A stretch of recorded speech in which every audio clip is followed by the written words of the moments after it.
21st century, space technology has become a decisive factor in modern conflicts.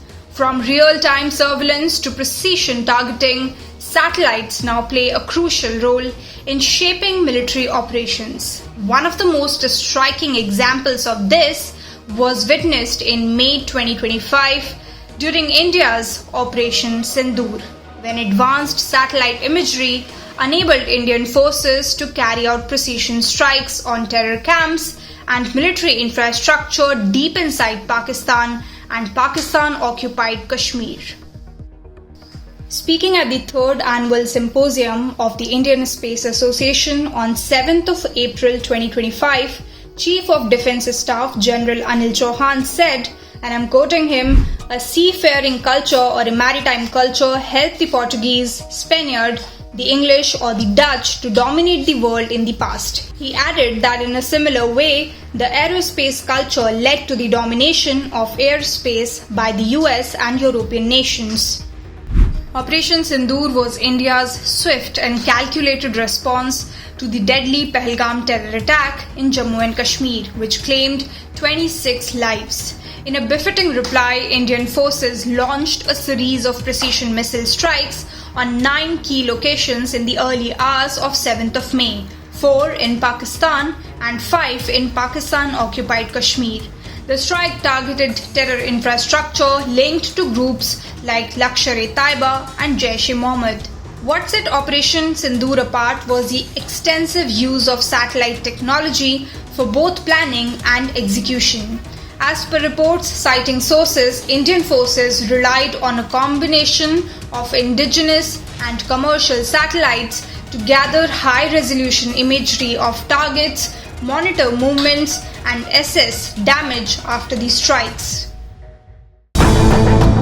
India has developed a robust constellation of military satellites to support intelligence, surveillance, reconnaissance, secure communications and strategic operations for its armed forces. India's key military and strategic satellites include Cartosat 2C, Cartosat 2E, Risat 2B, Risat 2BR1, GSAT-7, GSAT-7A, MESAT, EOS-01, Risat 2BR2. Cartosat 1 is an Indian remote sensing satellite. Cameras of this satellite have a resolution of 2.5 meters. It was launched on 5th of May 2005. Cartosat 2 series satellite, the more advanced, has likely provided image inputs for Operation Sindoor. Following the steps of Cartosat 2A military satellite, Cartosat 2 was launched in 2016 and has the capabilities to monitor missile launches in our neighborhood. Cartosat 2C, 2D and 2E provide very high resolution pictures and videos captured from space.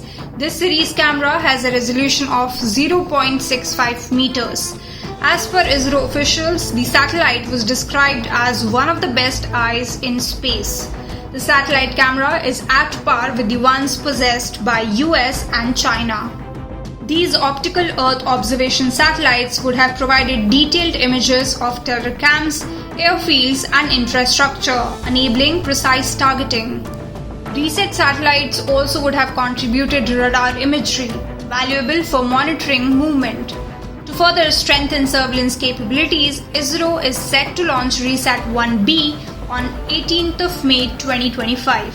Risat 1B's radar can penetrate barriers like clouds, fog and darkness, making it ideal for monitoring sensitive border areas like Jammu and Kashmir. Meanwhile, the GSAT series of geosynchronous satellites would have served communication purposes. India's indigenous satellite-based navigation system developed by ISRO, NAV-IC, was likely deployed along with other global GPS systems for the operation.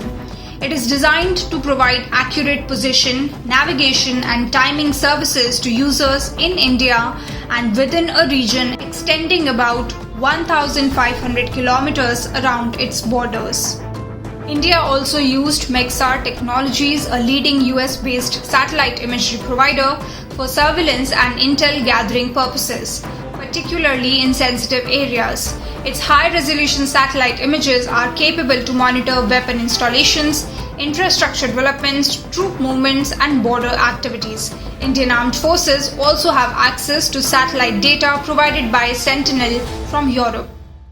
Addressing a convocation ceremony of the Central Agricultural University in Imphal, the Indian Space Research Organisation ISRO Chairman V. Narayanan said, and I am quoting him, that at least 10 satellites are working round the clock for the strategic purpose to ensure the safety and security of the citizens of the country.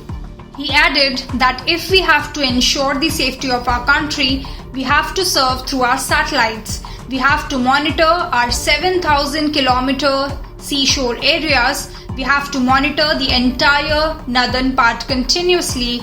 Without satellite and drone technology, we can't achieve that. Indian intel agencies worked closely with the armed forces to analyze satellite data, pinpointing the exact locations of terror camps and support infrastructure. The selection process prioritized minimizing civilian casualties and avoiding Pakistani military installations. Targets included Lashkar-e-Taiba's headquarters in Muridke, Jaish-e-Mohammed's base in Bahawalpur, and air defense radars and airfields in Pasrur, Chunen, and Arifwala.